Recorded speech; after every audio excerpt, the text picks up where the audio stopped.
और एक रात जब वो नौकर के साथ वासना की भूख मिटा रही थी कि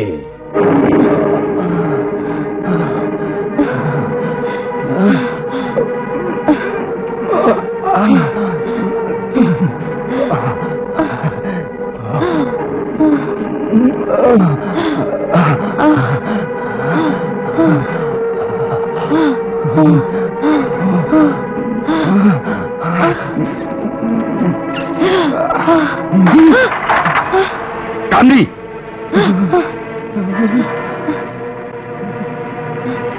मालिक, हम पे कोई गलती नहीं है। मेम साहब ने ही हमको बुलाया था। ठीक है, तुम जाओ। जी। शर्म नहीं आती तुम्हें? हैं? इस तरह की गंदी हरकत करते हुए? अगर आइंदा से ऐसा किया तो गोली मार दूंगा, समझी? जीजा जी, तुमने मेरा शिकार छीना है, अब मैं तुम्हें ही अपना शिकार बनाऊंगी।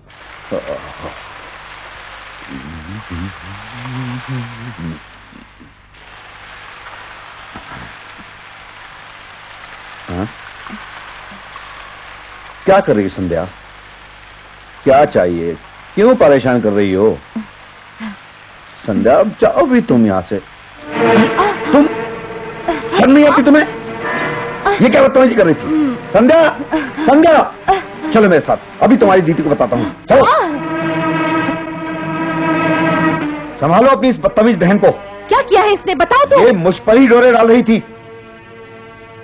बदतमीज, तुझे बर्बाद करने के लिए मेरा ही घर मिला था।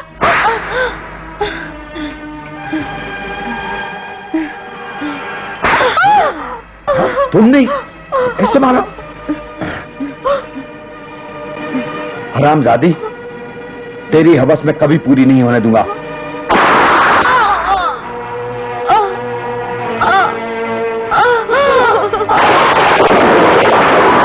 संध्या, तुम ठीक तो हो ना? संध्या, ये क्या कर दिया आपने? इसे मार डाला, अब क्या होगा? मुझे इस बात की कोई परवाह नहीं। अमावस की रात जो भी मरता है बहुत भयानक सिद्ध होता है, अब क्या होगा?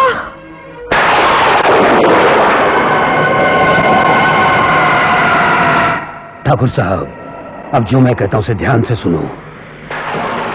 कामनी की लाश को जलाना नहीं, अगर उसे दफना दिया जाए तो बहुत अच्छा रहेगा। लेकिन हमारी रस्मों के हिसाब से तो लाश को जला देना चाहिए महाराज। कामनी कंवारी थी और हिंदू संस्कृति के हिसाब से कुंवारी कन्याओं को जलाया नहीं, दफनाया जाता है। ठीक है, जैसी आपकी मर्जी, लेकिन इस लाश को जल्दी दफना दीजिए। और दफन करने के बाद उसकी आत्मा गांव में सारे लोगों को परेशान करने लगी। इससे सारे गांव में दहशत फैल गई और यही बात मैं ठाकुर साहब को बताने हवेली पहुंचा। ठाकुर साहब, गांव के लोगों से पता चला है कि कामनी की आत्मा गांव के लोगों को तंग कर रही है। आपने ठीक ही सुना है महाराज, लेकिन इसका उपाय भी आपको ही करना होगा।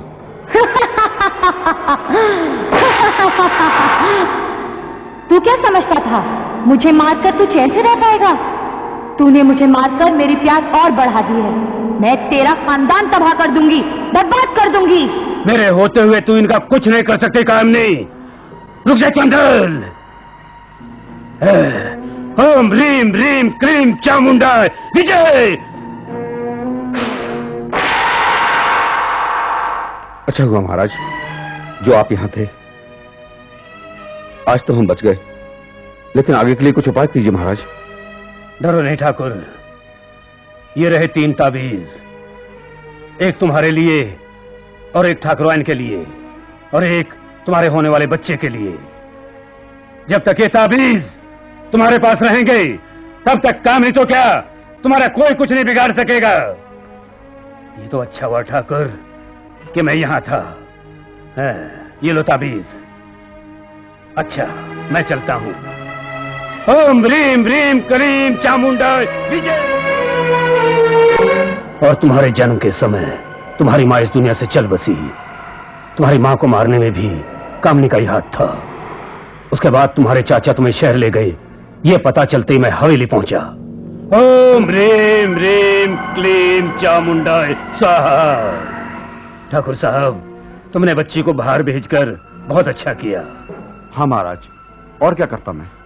लेकिन मैं ये नहीं चाहता ठाकुर साहब कि वो भयानक आत्मा तुम्हें फिर से परेशान करे। ये रहा वो नींबू जिस पर मैंने अपना मंत्र सिद्ध किया हुआ है, और ये नींबू मैं तुम्हारी हवेली की चौखट पर बांध दूंगा, जिससे कि वो भयानक आत्मा ना अंदर आ सके, और अगर अंदर है तो बाहर ना जा सके। और कुछ समय के बाद तुम्हारी मां की मौत के गम में और तुम्हारी जुदाई में ठाकुर साहब भी चल बसे। पर उस आत्मा ने आज तक किसी को सताया नहीं। लेकिन आज तुम्हारी बातों से पता चला कि हवेली की बंदिश के समय शायद वो आत्मा हवेली में ही रह गई। हम उसे भूल चुके थे। घबराओ मत बेटी, अब मैंने वो शक्ति प्राप्त कर ली है कि मैं उसे कैद कर सकता